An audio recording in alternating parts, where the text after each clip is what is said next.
ఎదులు కలిగి శ్వాస గతులు కలిగి తీయనైన తెలుగులో పద్యాలు పొయ్యలు కలిగి ఎడత రూపగలవు.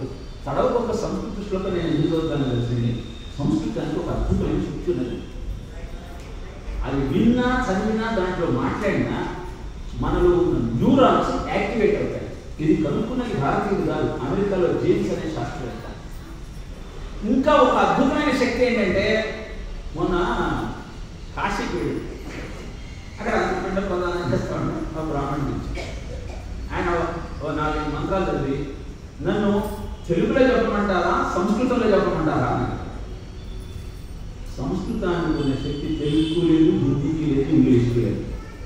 రెండో దశని సంస్కృతం ఉన్న శక్తి it converts existence into song. అంటే అర్థం ఏంటంటే ఏణాంకామల్లభానుమండలశ్రీ చక్రమధ్యే బాలార్కద్యుతి భాసురం కరతలే పాశాంకుశౌ బిభ్రతి చాపం బాణమపి ప్రసన్నవదనా కౌసుంభవస్త్రాన్వితా తాం త్వాం చంద్రకళావతం సమకుటాం చారుస్మితం భావయే అన్న శ్లోకాన్ని చదువుతూ